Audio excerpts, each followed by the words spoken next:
Hello, everybody. I would like to wish all of you a happy and joyous and thoughtful and meaningful Juneteenth 2022. There's a lot going on at Laison Race, not the least of which is in my noggin, as I've been contemplating for the last weeks now, as I've also been contemplating the good place in applied relational ethics, to what Juneteenth means. Last week, I did an essay and a video talking about the promise of Juneteenth and talking about the 5 essays and videos that I was going to have in place for you by Monday. That is a fool's errand. I don't know what made me think that I would be able to talk and write approximately 10,000 words that would have staying power and heft in fewer than a week. That was just downright hubris. And part of it, I blame the philosophers. I blame the people with whom I have been steeped. I have gone to bed listening to Stephen L. Carter and to Tim Scanlon. That has been my lullabies. And so every single time I think I'm ready to write a final, something else comes to me and I've got to do the revisions. But there are some things that are going to be constant and in what is going to be a series that I am entitling Juneteenth 365. I want to talk a little bit here about why I am calling it Juneteenth 365 and what you can look forward to. The reason that I'm calling this Juneteenth 365 is that despite the efforts of the media, despite even the efforts of the federal government, and thank you for making it a federal holiday, this is not a one and done. Juneteenth, just like so many other discrete periods of African American history, is being sold wrong. Every single time something happens, it can often seem like people are trying to put a period on it. These were the bad old days, and then this happened, and now everything's... Juneteenth is in a way being sold that way. I went to what was a very nice presentation in La Mesa at Juneteenth at the community center, and it was very earnest and all the quotes. But one of the things that they said that I've seen echoed throughout the last week when kind of the steam rolling for Juneteenth had been going on is that emancipation sort of was the farm team and the big leagues is Juneteenth. And Juneteenth was the final culmination of everything that had come before it. No, it wasn't. Not really. Because if you're going to talk about Juneteenth being the period that marks an end of an era, then we also have to talk about the era that came right after it, which was Reconstruction and post-Reconstruction, where white people basically clawed back as many of the gains that black people made as was humanly possible, including but not limited to Jim Crow laws, including but not limited to redlining, including and not limited to the KKK and the White Knights and people that were using basically terroristic violence to do what chattel slavery used to do, which was to keep people in terror and fear and therefore not being able to fully exercise their rights as full United States citizens. If we are going to talk about Juneteenth, and if we are going to wave banners, and if we are going to say, we did it, then we have to look at what wasn't done. And if people, particularly dominant culture people, are going to join in with the we, as in, we did it with Juneteenth, as a lot of people have made sure that we know that it was Union soldiers that came into Galveston, Texas, white Union soldiers, and liberated, much like what happened later on in World War II. But we still have to talk about the full peace part of what that actually meant and where the Union soldiers were, where the federal government was when Reconstruction was violently sabotaged. It took less than 10 years, y'all. That is why there is not a period on the idea of racial justice. There wasn't a period in 1865, and there isn't a period now in 2022. So I think about, as I find myself thinking about the words celebration, we're celebrating Juneteenth. Well, maybe. It is a joyous occasion. It is a commemoration where we are looking at it through joyful yet somber lenses. Here's what I actually had written down in my notes: somber celebration and contemplative joy. This cannot be where we turn our minds off, where we turn our critical faculties off. We need to, as we sit here in the federally recognized day of Juneteenth, which was actually yesterday, but we'll go with it. It's Monday. You know, it was a Sunday. We need to think about the implications in 1865, what it did and did not accomplish, what people of color in general and black people in particular gained from it, what had durability, what did not, and also, what white people did or didn't do in 1865 and what white people are or are not doing in the year 2022. Are you buttressing up, or are you passively or actively sabotaging both the meaning and the actual of Juneteenth? That is indeed worth speaking of.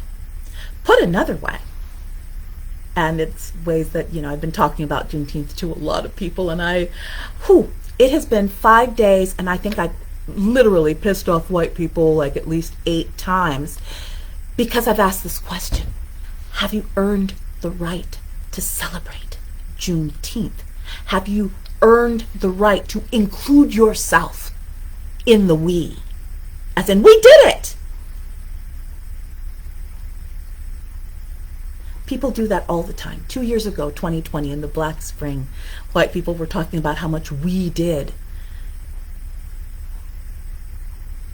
Have you earned the right to include yourself in the we? And if you have not, what do you need to do both internally and externally in your public praxis in order to do this? Part of it is the way it's been sold, and I think that if we do nothing else as we celebrate this first federally recognized Juneteenth, is we need to have a lovingly jaundiced and lovingly skeptical look at how the media and even, the federal government has sold it. When we talk about we, when there is an emphasis on the Union soldiers that liberated the slaves in Galveston, again, go back to my previous video from a few days ago. Those slaves were already free. It was just acknowledged. And those are two very different sentences. And so, to my white brothers and sisters who are watching this, have you fully recognized and affirmed? And do you live out the full liberation of your black brothers and sisters, which is the meaning of Juneteenth? And if you aren't, have you earned the right to celebrate it? Are you living in a Reconstructionist world where things did change rapidly, or are you living by choice in a world of clawbacks? We'll talk about that later in the other essays, but it is not enough to wave the banner and eat the rib tips on Juneteenth. You've got to see what you have done to further the promise of Juneteenth. And if you have not, what do you need to do? Again, both internally and externally, in order for that to happen. I want to give you a little bit of a taste before I go. One of the things about making sure that I need to be somewhere at 3 is that this video is time limited. See? Part of my diabolical plan. But one of the things that I want to make sure that you are able to see here are the what we're going to be looking at in the future. Probably not all this week, because what I'm probably going to do is run one essay and keep rerunning it, because I want no fewer than 100 responses. If you're going to celebrate Juneteenth, do the work too. So here's what we're going to be talking about in no particular order. There is going to be by the time I'm done with this series, because one reason I'm doing it kind of slowly and kind of formally is that I'd like it to be an official, formal resource curriculum guide. The Promise of Juneteenth, or that's the working title, or maybe Juneteenth 365. But here are the essays that I'm working on currently. The Privilege of Full Humanity of Interior Lives, Continuing Challenges for All Cohorts. Another essay is going to be Confronting, Subverting Oppressive Rules and Norms. I'm going to say that again. Confronting and subverting oppressive rules and norms in service to greater ethical moral imperatives. That is the challenge to social change work. What are we actually willing to do? What is prudent to do? When are rules to be followed? When are rules to be challenged? And what your responsibility is, in both in terms of discernment and action, and also white resistance to the full promise of Juneteenth. We talked about it earlier in this video, and it is absolutely true. We'd be further along 150 some odd years later had there not been both covert and overt white resistance to what we know was correct. So the first essay that I had the privilege of reading to Madeline Foster, one of my spiritual mothers, last night. Foster didn't get it. Foster didn't get all of it, but you got to listen to the whole thing.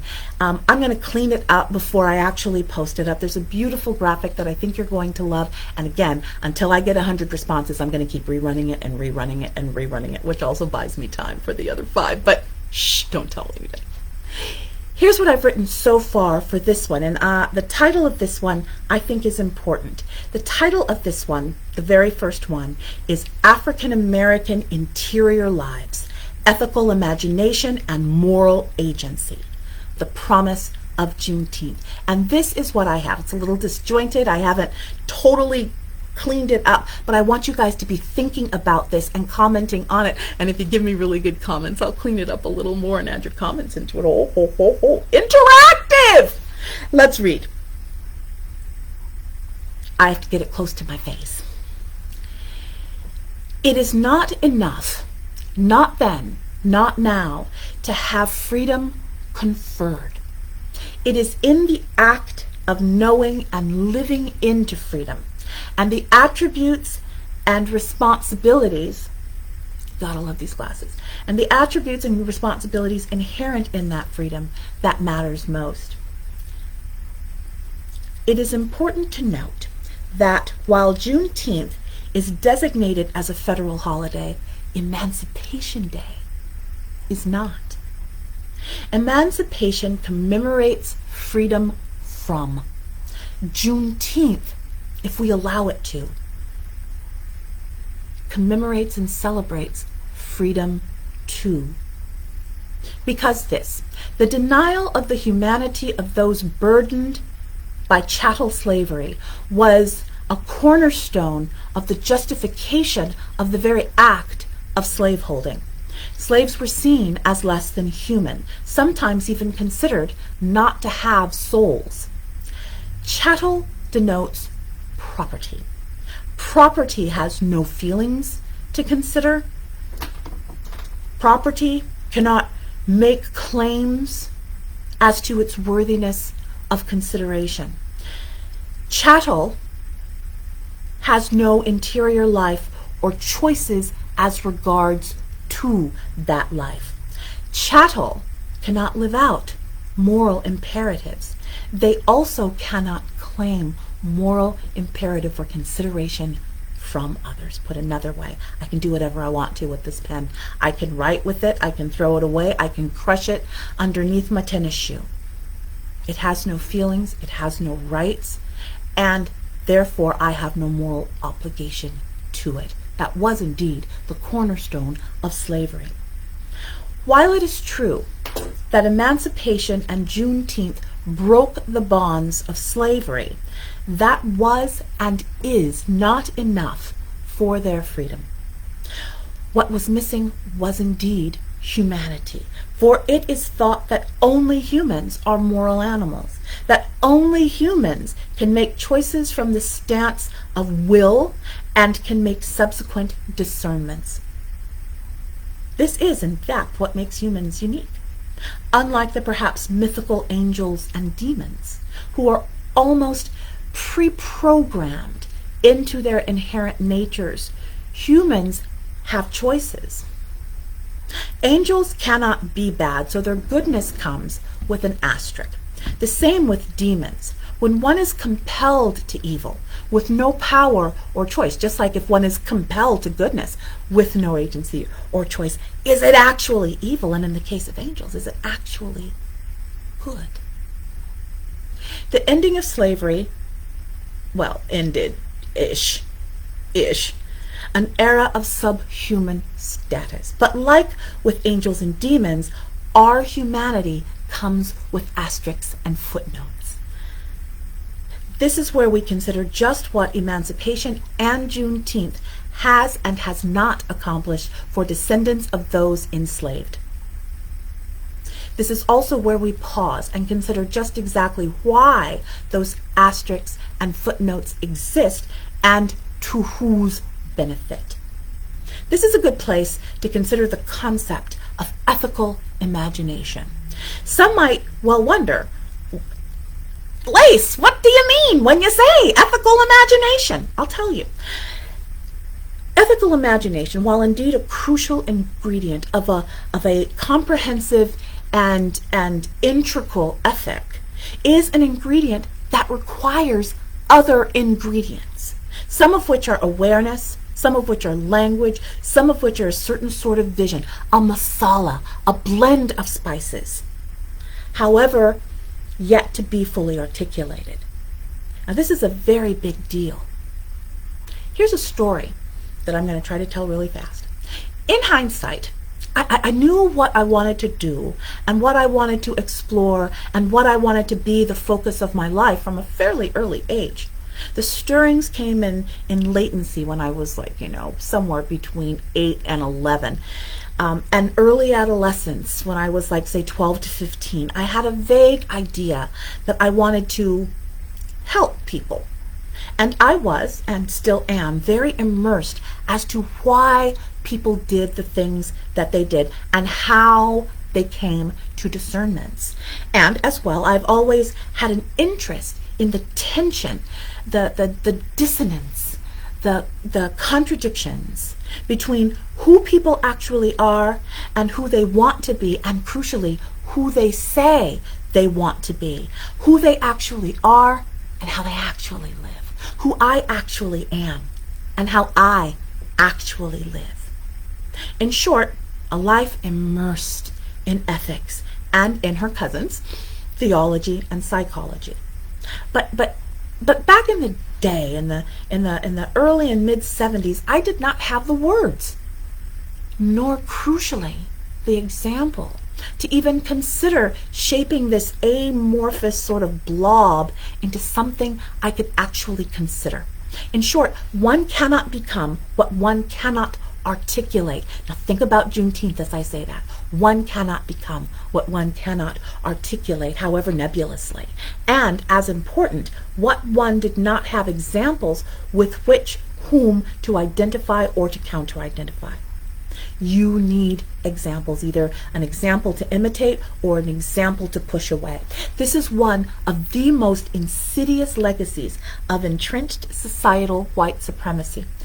This contradiction, moral, existential, or otherwise, of potential and what is allowed for a person to do or to say or to think, even internally, is a big deal.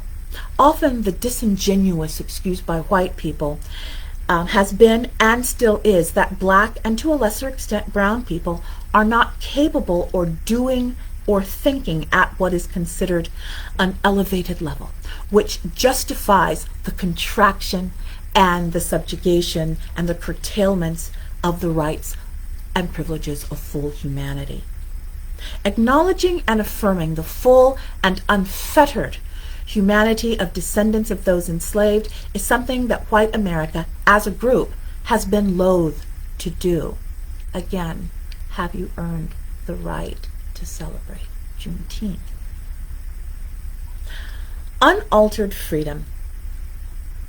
Unaltered freedom can then be seen as very much like ingredients in a recipe, where one pours out all but 2 tablespoons, which are held in reserve. Have you ever seen recipes like that?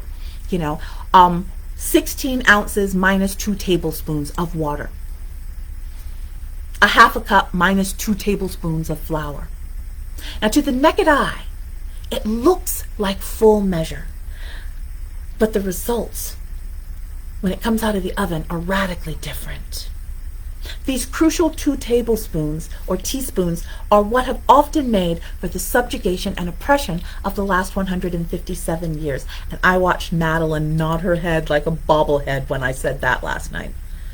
The woman is 84 years old, and she knows what those 2 tablespoons look like and feel like.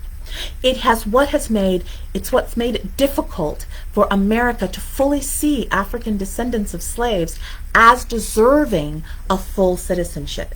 It is what has made for the default assumption of, at best, a certain amorality in black people, and at worst, a kind of mindless malevolence that must be constrained and contained. It is justified from Jim Crow onward to the present day, downgrading and outright denial of the basic rights of humanity and full participation in the public square.